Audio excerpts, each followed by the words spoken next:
छात्रों, आज हम कक्षा 10 सामाजिक विज्ञान प्रैक्टिस सेट 3 लेकर आए हैं। प्रैक्टिस सेट 1 और प्रैक्टिस सेट 2 पहले ही मैं आपको भेज चुके हैं और आज है प्रैक्टिस सेट 3। तो इन तीनों प्रैक्टिस सेटों को आप अच्छे से तैयार कर लेना, आपका पेपर संभवतः ठीक होगा, क्योंकि इनमें सारे इंपॉर्टेंट प्रश्नों को रखा गया है जो निरंतर हम आपकी बोर्ड परीक्षाओं में भी पूछे जाते हैं। और कोई भी पेपर बनता है तो इंपॉर्टेंट प्रश्नों के आधार पर अधिक संभावना रहती है कि ये प्रश्न जो है परीक्षा में रखे जाएं। तो इस तरह से इंपॉर्टेंट प्रश्नों को आप जरूर तैयार करें। पहला इसमें प्रश्न है, भारतीय वन्य जीव संरक्षण अधिनियम सर्वप्रथम कब लागू किया गया था? तो ये 1973 में भारतीय जीव वन संरक्षण अधिनियम लागू किया गया। अगला प्रश्न है, प्रोजेक्ट टाइगर बाघ परियोजना की शुरुआत कब हुई थी?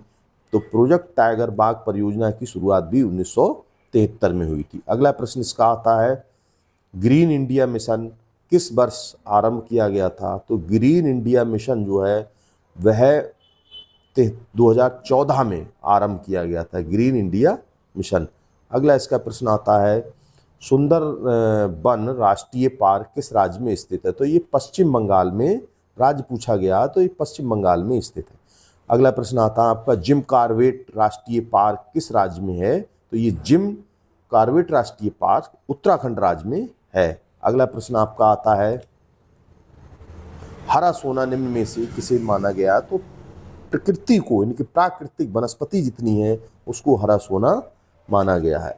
संसदीय प्रजातंत्र की स्थापना किस देश में सर्वप्रथम हुई थी? तो संसदीय प्रजातंत्र जो है वो सर्वप्रथम जो है इंग्लैंड में चलता था और वहीं से हमारे देश ने संसदीय प्रजातंत्र प्रणाली को अपनाया है। तो इस तरह से इस प्रश्न को आप देख लें। अगला प्रश्न आता है, सत्ता की साझेदारी में कम से कम कितने दल होने चाहिए? तो सत्ता की साझेदारी में कम से कम 2 दलों का होना आवश्यक है। यदि 2 दल नहीं है तो आप सत्ता की साझेदारी किसी भी रूप में नहीं कर सकते हैं।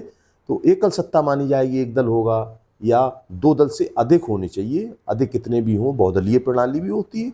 अगला प्रश्न आ जाता है आपका, राष्ट्रीय आय और प्रति व्यक्ति आय में अंतर स्पष्ट कीजिए।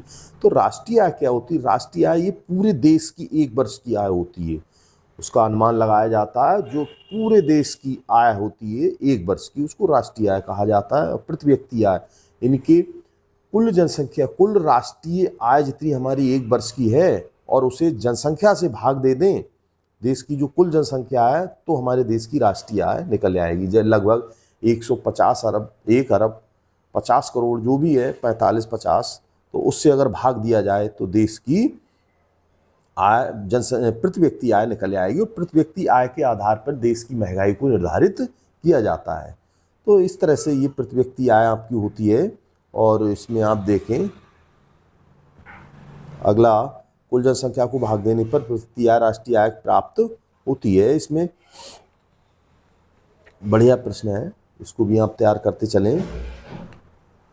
ये रहा आपका अगला प्रश्न है, सत्ता की साझेदारी क्यों आवश्यक है? तो सत्ता की साझेदारी इसलिए आवश्यक है, सत्ता की साझेदारी का अर्थ पहली बात होता है शासन या सरकार की शक्ति को देश के विभिन्न अंगों व सामाजिक समूहों के बीच बांटना, ये होती है सत्ता की साझेदारी। सत्ता के 3 स्तर प्रमुख माने गए हैं। तो सत्ता का पहला स्तर जो आपका है वो पारंपरिक सत्ता, और दूसरा कानूनी सत्ता, तीसरा करिश्माई सत्ता।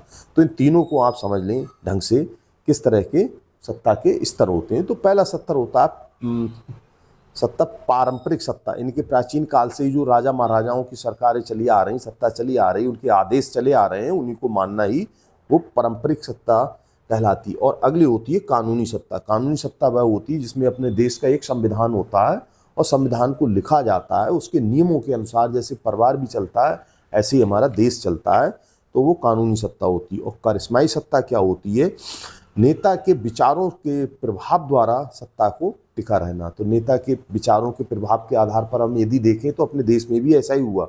2014 में माननीय प्रधानमंत्री नरेंद्र मोदी जी के एक करिश्माई जादू के द्वारा लोग उनके साथ जुड़ते चले गए और दोबारा भी लोग जुड़े, तो इसे क्या कहेंगे? करिश्माई सत्ता कहेंगे, क्योंकि उनके विचारों से लोग प्रभावित होते गए और लगातार जुड़ते चले गए। तो इस तरह से आपको तीनों प्रैक्टिस सेट भेज दिए हैं और तीनों प्रैक्टिस सेट आप तैयार कर लें, परीक्षा के लिए आप तैयार हो जाएंगे। और चैनल को सब्सक्राइब जरूर करें। धन्यवाद।